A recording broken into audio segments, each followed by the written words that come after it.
Cartoon সম্পর্কে আমরা অনেকেই কম বেশি জানি। আমাদের দেশে একাধিক গুণী কার্টুনিস্ট ছিলেন যারা তাদের কলমের ছোঁয়ায় কার্টুন এঁকে বলে গিয়েছেন একাধিক সমাজের কথা। কার্টুন এমন এক শিল্প যা শুধু বাচ্চাদের মনোরঞ্জন দেওয়াই নয়, সমাজের বিভিন্ন কথা তুলে ধরা থেকে শুরু করে রাজনৈতিক পর্যালোচনা, সমাজের অবক্ষয় কিংবা চোখে আঙুল দিয়ে মানুষকে দেখানোর মতো বেশ কিছু বার্তা দেওয়া হয়ে থাকে এই কার্টুন থেকেই। ব্যঙ্গাত্মকভাবে মজার ছলে পাঠকদের কাছে এই সমস্ত কার্টুন পৌঁছে দেয় সচেতনতার বার্তা। সেই কারণে আদি যুগ থেকে কার্টুনের গুরুত্ব সমাজে অপরিসীম। আমি এটা আরম্ভ করেছিলাম যখন ক্লাস 8-এ পড়তাম। আমার এক বন্ধু ছিল, সে খুব ভালো ছবি আঁকতো মিউনিসিপ্যাল স্কুলে।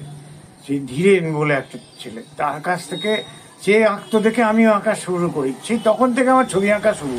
তারপরে আমি ছবি আঁকতে আঁকতে কার্টুনটা আমার ভীষণ ভালো লাগে। আঁকা আমি কোনোদিন শিখিনি, আমি নিজে নিজেই দেখে দেখে আঁকতাম এবং আমার ওই বন্ধুটার কাছ থেকে কিছু কিছু দেখে দেখে করেছি, আর নিজে কোনোদিন কারোর কাছে শিখিনি। ঠিক তেমনই এক বর্ষিয়ান কার্টুনিস্ট কল্যাণবাবু দীর্ঘদিন ধরে তার এই শিল্পচর্চা ধরে রেখেছেন শান্তিপুরের বুকে।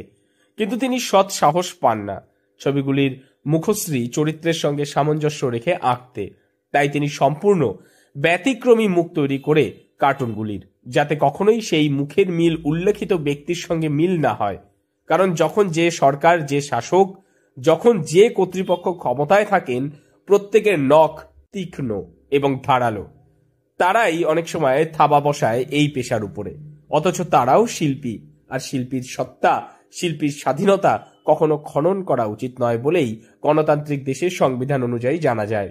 কিন্তু সেই ধৈর্য, সেই রাজনৈতিক সহিষ্ণুতা বিষয় এখন আর নেই।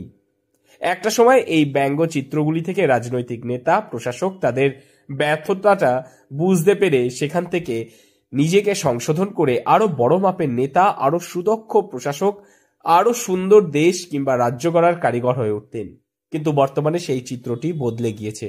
আজ অনেকেই এই ধরনের ব্যঙ্গচিত্র মেনে নিতে পারেন না। হয়তো একটা বই বেরিয়েছে আমার 2005 সালে শান্তিপুর শান্তিপুর থেকে কলকাতা বইমেলায় বেরিয়েছিল 2005 সালে।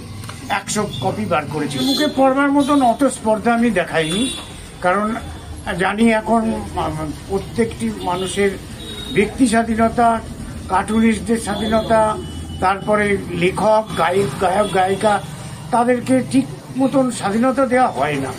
আর সেখানে যদি কোনো রকম কোনো দল বদল বা কেউ যদি দলীয় কোনো ব্যাপার ধরে নেয়, একটা ব্যঙ্গচিত্র আঁকতে গিয়ে তার বিপদে পড়ার কোনো যুক্তি আমার কাছে মনে হয় না। আর সেই কারণেই স্বনামধন্য কার্টুনিস্ট যারা আছেন তাদের উপরে আইনি মামলা থেকে শুরু করে রোষানল, নানা ধরনের হুমকি, এমনকি গণতান্ত্রিক হত্যা হয়েছে। তাই তাদের এই কার্টুনিস্ট পেশায় এই নতুন করে এই প্রজন্মের ছেলেমেয়েরা এগিয়ে আসছে না। ছবি আঁকতে অনেকেই বর্তমানে সুদক্ষ, তবে ব্যঙ্গাত্মকভাবে ছবি আঁকা এবং অবশ্যই তার সমাজ গঠনের ক্ষেত্রে পরিপূরক হিসেবে কাজ করে, সেইটাই কোথাও যেন হারিয়ে যাচ্ছে ধীরে ধীরে। এমনটাই ক্ষোভ উগরে দিলেন শান্তিপুরের স্বনামধন্য কার্টুনিস্ট কল্যাণবাবু।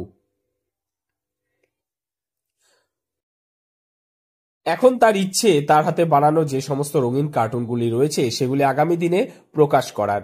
তিনি আশাবাদী কেউ হয়তো এগিয়ে আসবে, এগিয়ে এসে সাহসিকতার সঙ্গে আবারও এই হাল ধরবে হারিয়ে যাওয়া এই শিল্পকলার। নদিয়া থেকে মৈনাক দেবনাথের রিপোর্ট, লোকাল 18 বাংলা।